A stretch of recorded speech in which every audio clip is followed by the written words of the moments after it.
paz do Senhor, querido professor, querida professora de pré-adolescentes. Aqui é a missionária Sueli Lima e eu estou aqui para te ajudar a estudar a lição de número 3 do quarto trimestre de 2024. O tema deste trimestre é Sábios Conselhos de Provérbios para o pré-adolescente cristão. É interessante observarmos que toda esta lição está baseada no livro de Provérbios. Como nós sabemos, o livro de Provérbios é um livro sapiencial, um livro de sabedoria.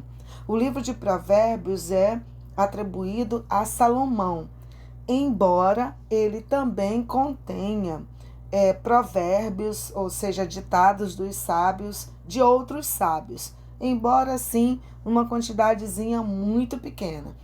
Neste caso, nós estamos falando dos provérbios de Agur e dos provérbios de Lemuel. Na verdade, 2 capítulos aí, capítulo 30 e capítulo 31, que são atribuídos a estes sábios. Todo o restante é entendido que são provérbios do rei Salomão. O livro de Provérbios, sendo um livro inspirado pelo Espírito Santo, tendo como escritor o rei Salomão, ele tem um objetivo, né? Todo livro da Bíblia tem um objetivo. E o objetivo desse livro é, entre outros, estabelecer a sabedoria como uma virtude essencial. Agora, não a sabedoria humana, essencialmente, mas a sabedoria como uma dádiva de Deus. A sabedoria fundamentada no temor do Senhor, a sabedoria que resulta no desejo de viver uma vida de acordo com os padrões divinos. O livro de Provérbios, ele nos dá esse vislumbre do reino de Salomão, da cultura de Israel, né? No período ali da monarquia. Nós sabemos que Salomão foi o terceiro rei de Israel, o primeiro rei Saul, segundo rei Davi, terceiro rei Salomão. Então, ele mostra também para nós, nos dias de hoje, como era o pensamento, né, a sabedoria nos tempos bíblicos e como nós podemos utilizar essa sabedoria para viver hoje segundo os padrões divinos. O temor do Senhor é a mola mestra do livro de Provérbios. Todo o tempo ele vai falar do temor do Senhor, ou seja, eu preciso adquirir sabedoria para andar segundo a vontade do Senhor. Mas para ter sabedoria e andar segundo a vontade do Senhor, eu preciso temer ao Senhor. E é justamente isso que nós iremos estudar hoje, a sabedoria e o temor do Senhor. Bom, eu espero que você já tenha sentado, você já esteja com o seu material. Então vamos agora para o nosso estudo. Quero lembrar você que o meu objetivo aqui é ajudar você a estudar para que você possa produzir um esboço da sua lição. Lembre-se, aula não é pregação. Pregação é uma pregação, nós já sabemos, regida pelas regras da homilética, hermenêutica, exegese, tudo entra ali, mas ela tem uma diferença muito grande da aula bíblica.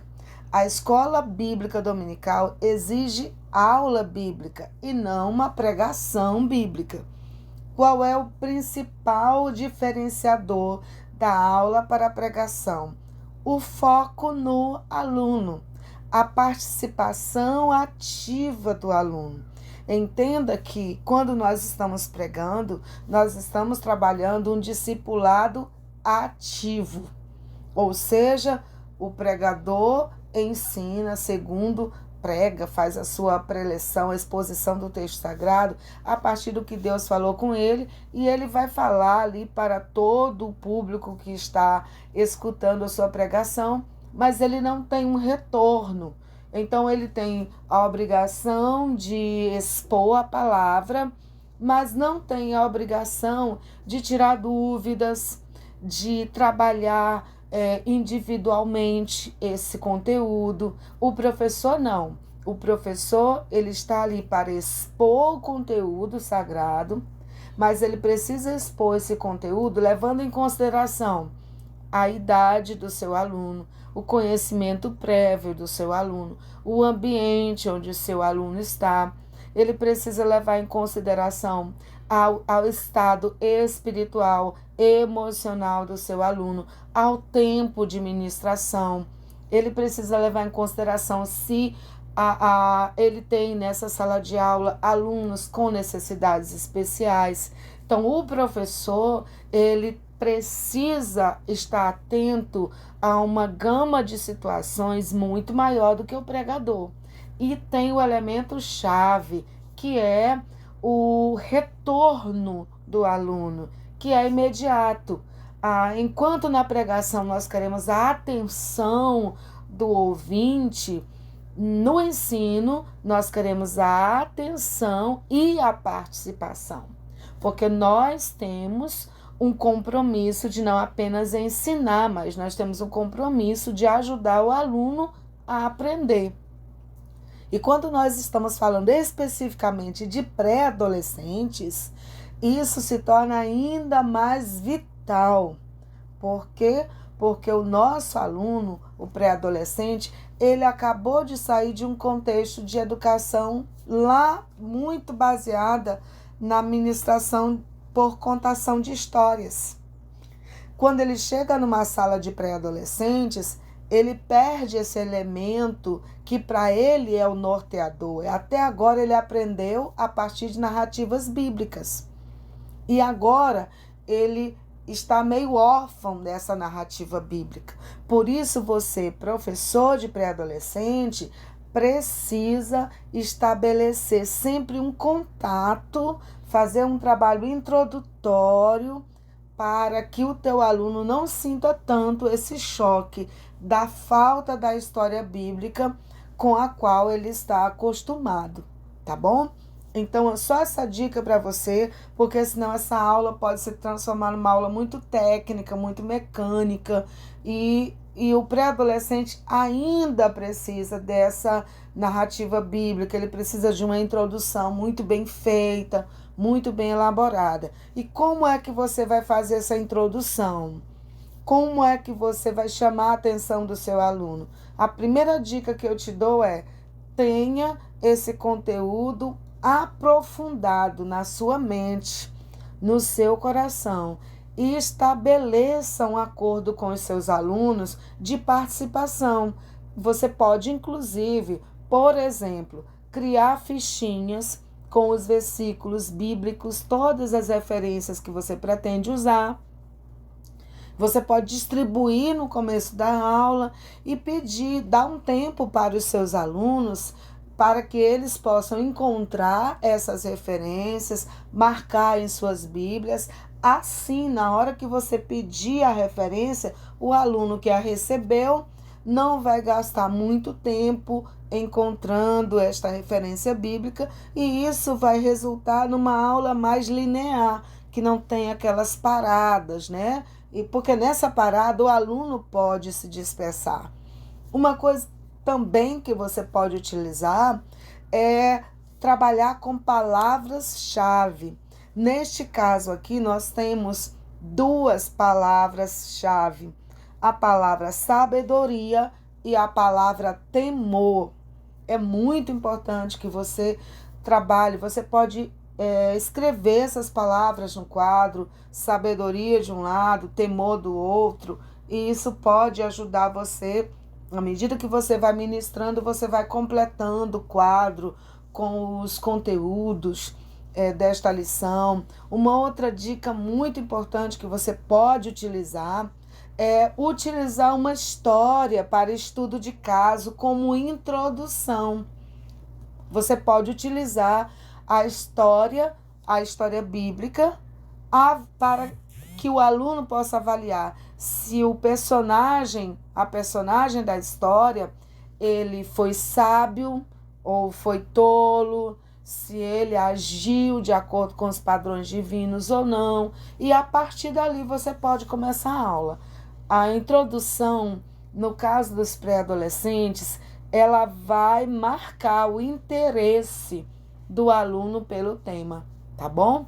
Não se esquecendo que esse aluno saiu de uma metodologia lá dos juniores, ainda muito baseada na história bíblica, e que agora você precisa criar esse link entre a história bíblica e esses conteúdos que são mais técnicos, né? Que são mais, digamos assim, frios, não tem uma história. Mas você pode utilizar uma história bíblica como estudo de caso, como introdução, para ajudar o seu aluno a compreender melhor este conteúdo e também a aplicar este conteúdo. Só tome cuidado para não dar mais atenção à história que você está usando como introdução do que o próprio conteúdo.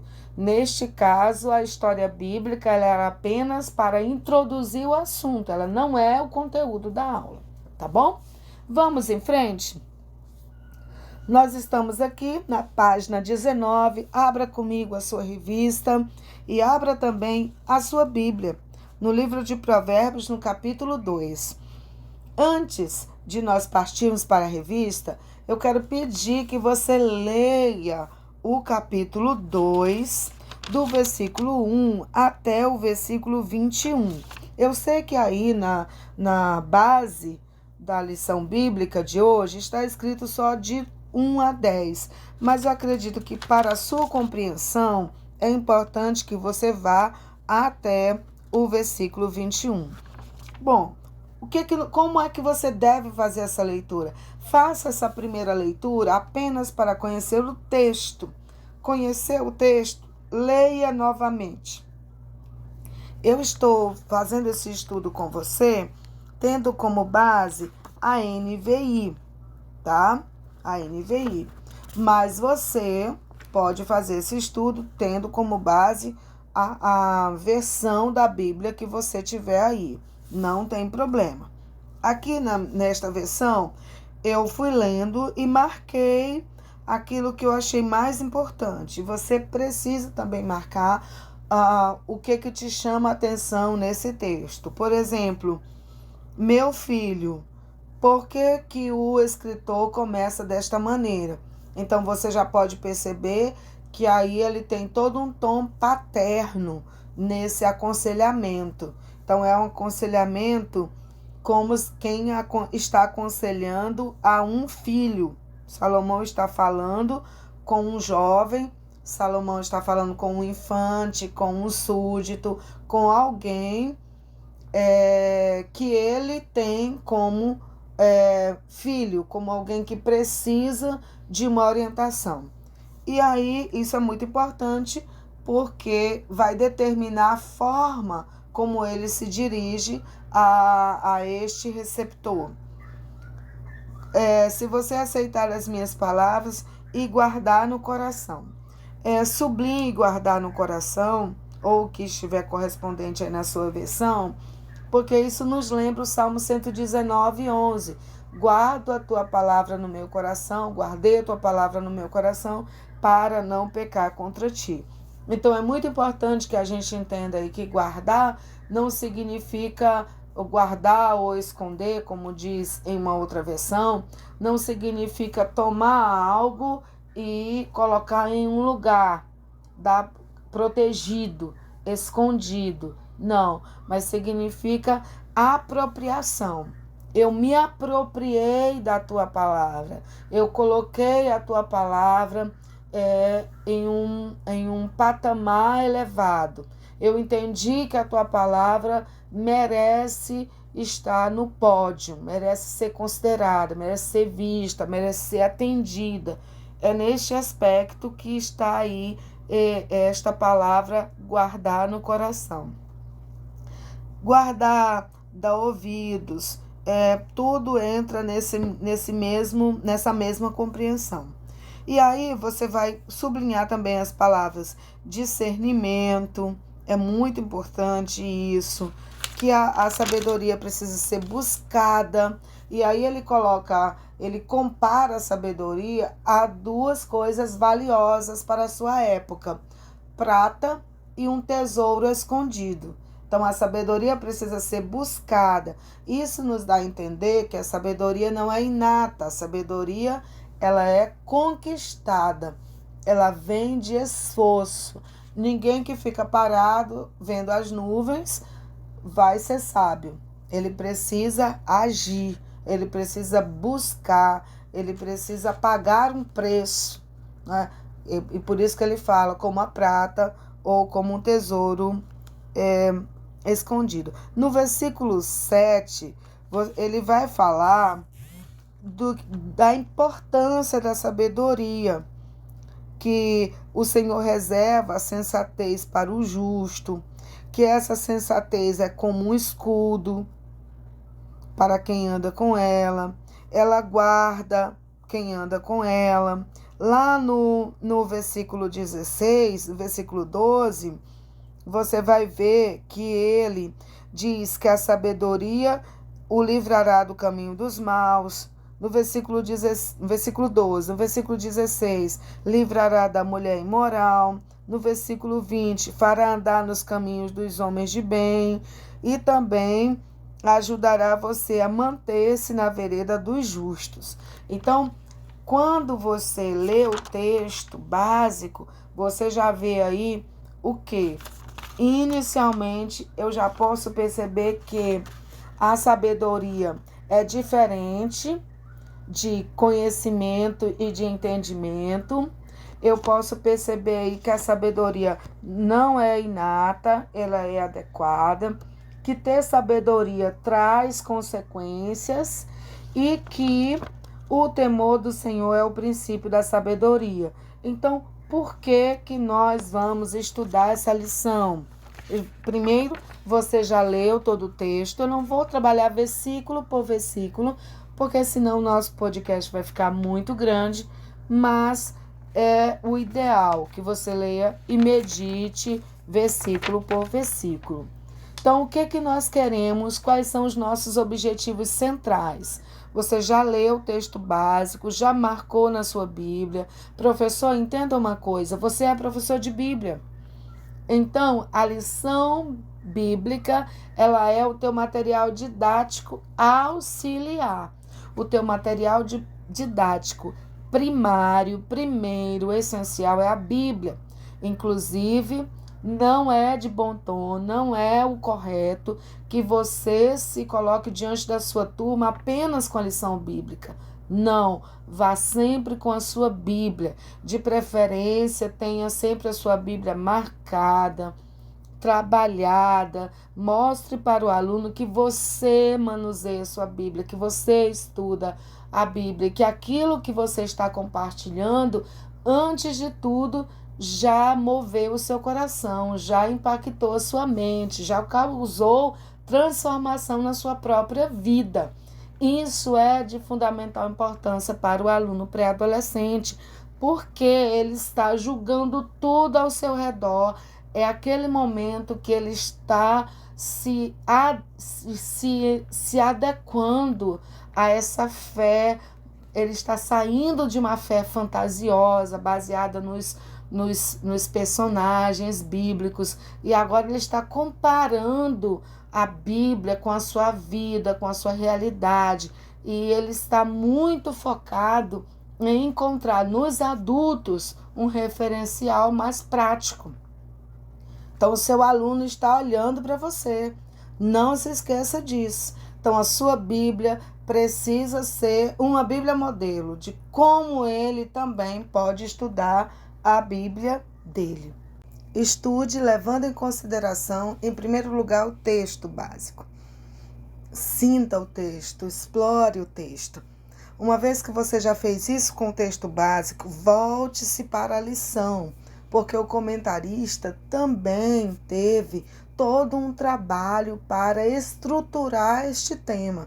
E você precisa considerar isso, especialmente os objetivos designados pelo comentarista, que no caso da lição número 3 são o conceito de sabedoria, entender o conceito de sabedoria, reconhecer a diferença entre o medo e o temor ao Senhor e apontar atitudes que nos levam a honrar a Deus. Querido professor, sempre que nós trabalharmos os objetivos, precisamos ter em mente que em cada lição eu devo ter 3 objetivos muito claros na minha mente em relação ao resultado da aula. O que eu quero que o meu aluno conheça ao final da aula? Então, é o objetivo conceitual. Qual é o meu objetivo conceitual? Que o meu aluno conceitue sabedoria, conceitue temor, Senhor. Em seguida, eu preciso levar em consideração o objetivo procedimental, ou seja, o que o meu aluno precisa ser capaz de fazer. Neste caso, fazer a diferenciação entre medo e temor ao Senhor. E, por último, o objetivo atitudinal, que está relacionado ao ser, aquele objetivo que é o meu aluno será o quê? O que esse conhecimento o ajudará a ser. Então, nós precisamos ter isso em mente. No nosso caso, ele precisa ser obediente, ele precisa ser consciente do que é a honra e do que é honrar o Senhor. Pronto, coloque isso em mente e ministre a sua aula sempre lembrando disso. Então, vamos levar em consideração estes objetivos no nosso estudo. Bom, se eu tenho como objetivo que o meu aluno conceitue sabedoria no final da aula, então o que eu mesma preciso fazer? Eu preciso saber o que é sabedoria, conhecer o conceito. Então eu quero te pedir uma coisa, pegue aí um papel sulfite, que a gente chama de papel chamex. De um lado do papel, você vai colocar bem no centro o nome sabedoria. Do outro lado do papel, você vai colocar temor ao Senhor. Vamos então começar por temor ao Senhor. Vamos utilizar para esse estudo uma técnica chamada mapa mental, tá bom? Por isso eu te pedi para escrever bem no centro da folha, temor ao Senhor. Puxa aí uma setinha e coloque o que é temor ao Senhor. Então, nós temos aqui o conceito da palavra temor. Temor é respeito reverente. Vamos colocar respeito reverente. O temor do Senhor é também o reconhecimento de sua soberania, segundo Salmo 33:8, repetindo, reconhecimento da soberania de Deus. O temor ao Senhor também é reverência pela sua santidade, repetindo, reverência pela sua santidade, conforme Isaías 6:3. E o temor do Senhor é, por fim, obediência a Deus, segundo Eclesiastes 12:13. O que é temor? É respeito reverente. É reconhecimento da soberania de Deus. É reverência a Deus pela sua santidade e é obediência ao Senhor. Obediência à sua ordem. Olha, no Antigo Testamento, nós temos a palavra temor muito mais relacionada à necessidade de viver de acordo com o padrão divino. Então, quando a gente ouve temei ao Senhor, viva de acordo com o padrão divino. Temei ao Senhor, viva de acordo com os mandamentos. Não é diferente para o mesmo termo no Novo Testamento. No Novo Testamento, temei ao Senhor respeite a vontade do Senhor, ande de acordo com a orientação divina. Ou seja, o temor ao Senhor é diferente de medo. Então, puxa aí uma setinha da palavra central, que é temor do Senhor, da expressão central, e vamos diferenciar temor de medo. Se nós já sabemos que temor é respeito reverente, é reconhecimento da soberania de Deus, é reverência pela santidade de Deus, é obediência à palavra de Deus, nós temos que então diferenciar temor do Senhor de ter medo do Senhor. E o que é medo? Medo, biblicamente, nós temos três conceitos para a palavra medo. O medo como emoção humana, como resposta a um perigo. Sim, ter medo é normal.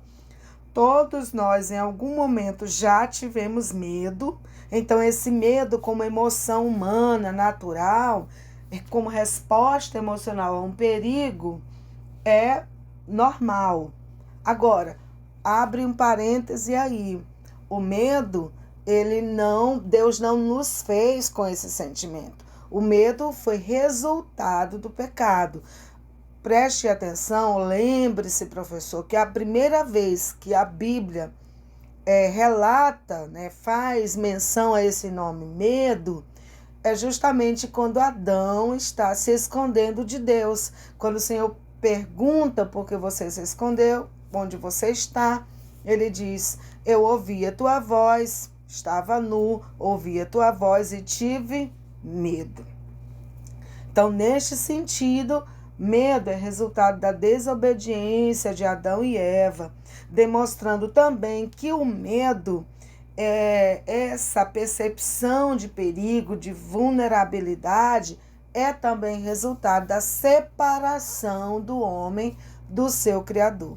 Mas tudo bem, medo como emoção humana natural.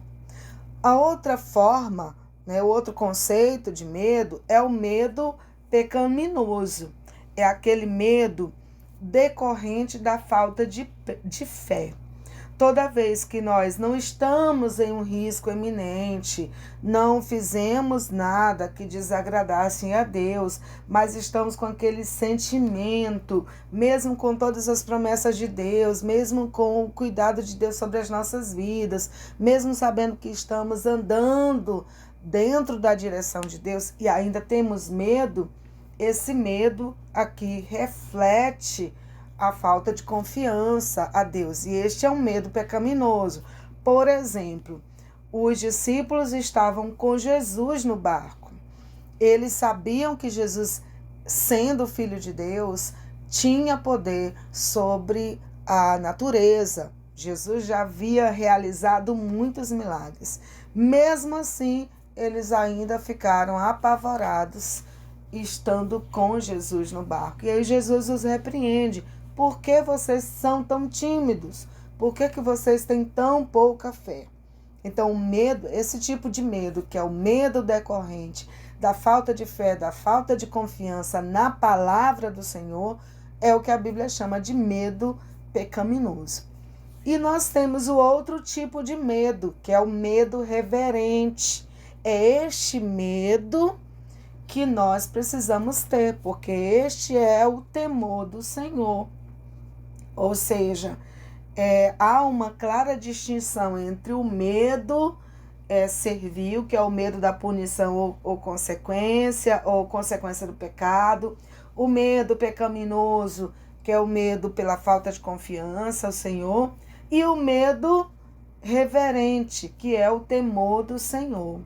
Então, nós precisamos temer ao Senhor, ter medo do Senhor, mas de uma forma reverente. Por quê?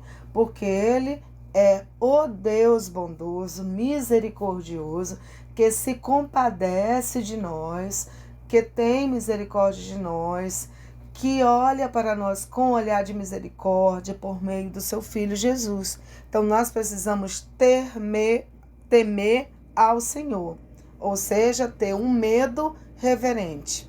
Amém?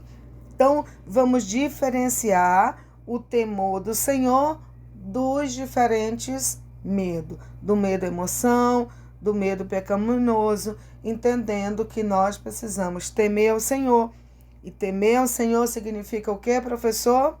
Um respeito reverente, reconhecimento da sua soberania, reverência pela sua santidade e obediência à sua palavra.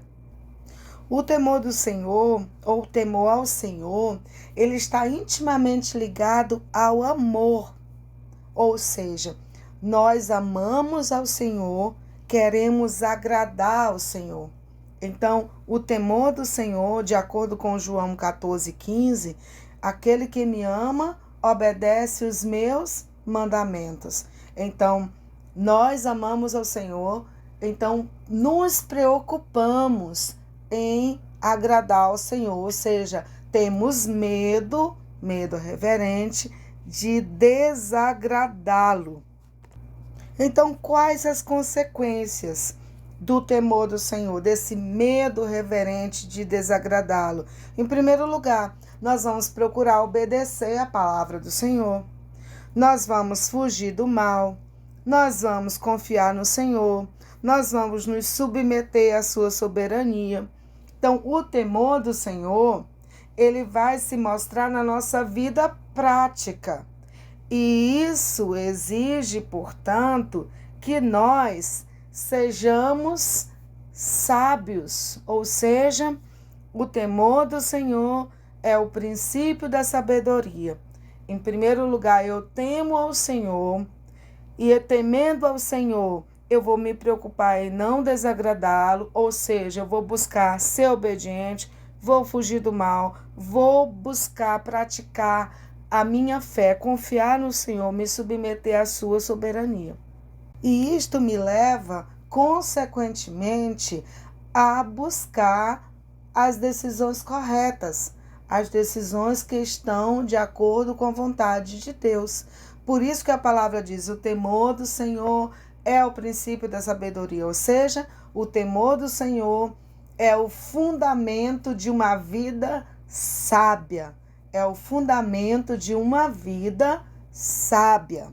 Então agora, vire a sua página com as anotações que você colocou sobre o temor do Senhor. Eu te aconselho a incrementar este nosso momento de estudo posteriormente, indo a dicionários bíblicos, indo ao próprio dicionário da língua portuguesa, para você colocar o significado da palavra temor, significado da palavra medo.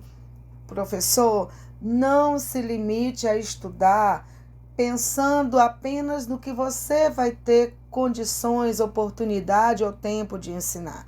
Estude em primeiro lugar para que você aprenda, para que a sua vida seja edificada. E entendendo uma coisa, quando nós trabalhamos a revista da Escola Bíblica Dominical, que eu já falei em outro podcast, que é um método temático, toda aula depende da outra. E toda aula prepara para a aula seguinte. Ou seja, como o livro de Provérbios gira em torno dessa palavra sabedoria e temor ao Senhor, tudo que você puder adquirir para a aula de número 3, ela vai servir, esse conhecimento, essas anotações, esses estudos, servirão também para a próxima aula. Então, isso é muito importante para você.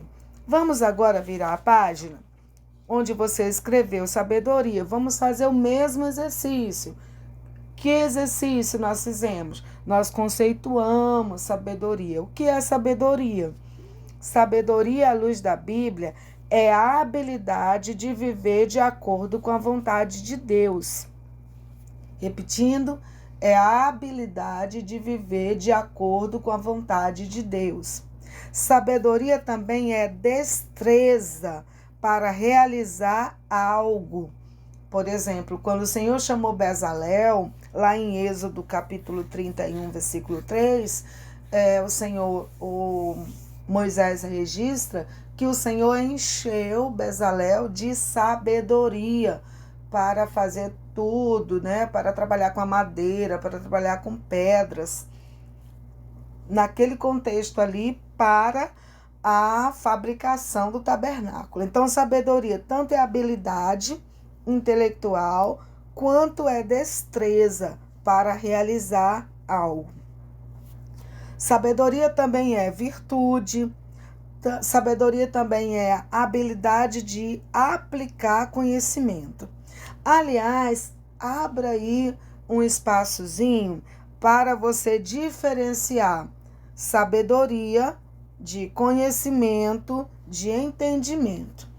Porque o texto, ele fala claramente destes termos e eles não significam a mesma coisa. Então, vamos começar pelo conhecimento?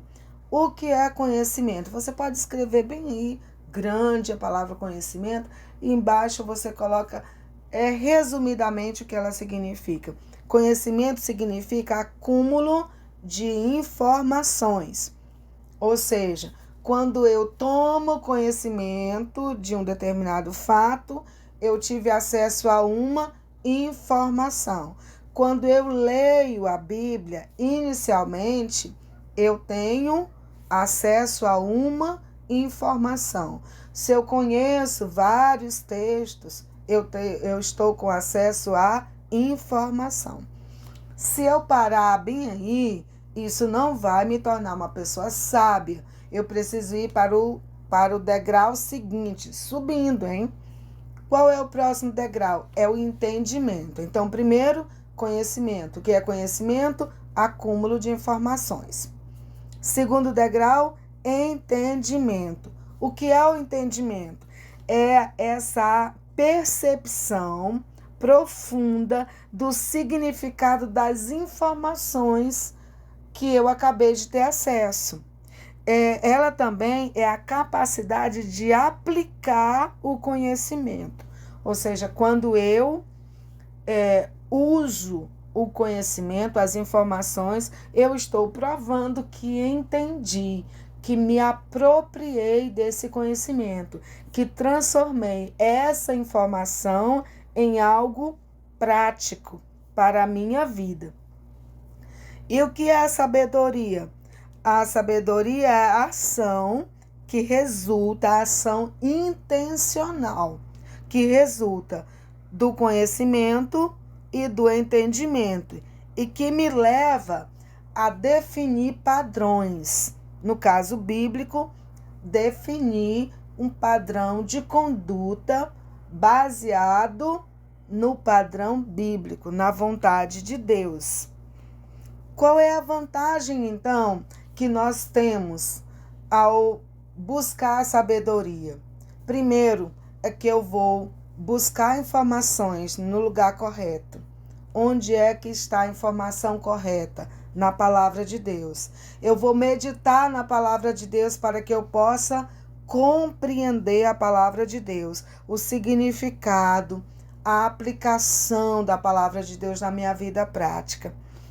E de posse dessas informações e da compreensão de como elas podem ser vivenciadas, eu vou procurar vivenciá-las, eu vou procurar colocar esse conhecimento, esse entendimento na minha prática diária. Ou seja, eu vou utilizar a palavra aprendida e compreendida na minha tomada de decisão.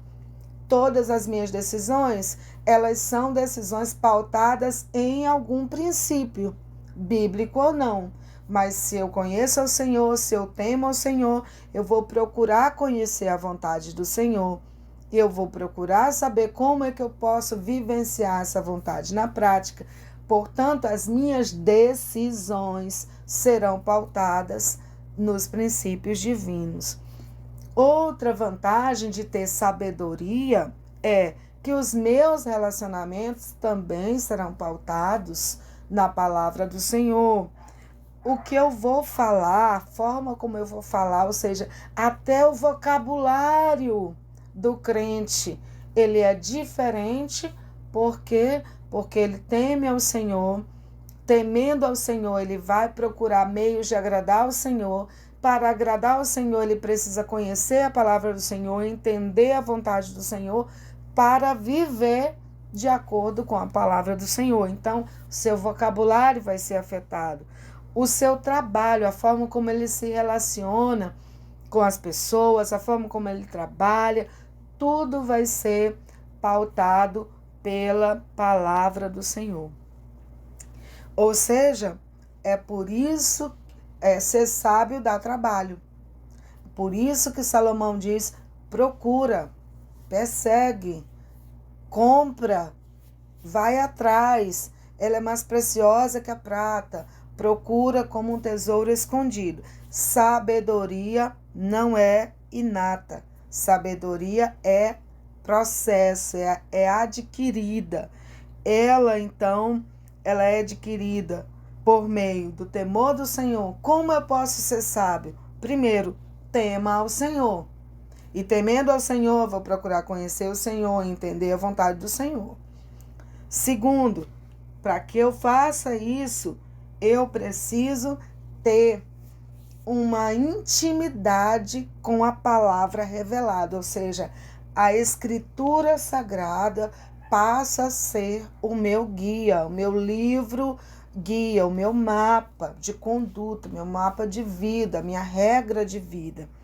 E buscar a ajuda do Espírito Santo, porque nós não podemos compreender a palavra do Senhor sem que o Espírito Santo a ilumine aos nossos corações. A palavra já está revelada, mas eu preciso da presença, da ação, da atuação do Espírito Santo para compreender a palavra revelada. E a isto nós chamamos de iluminação.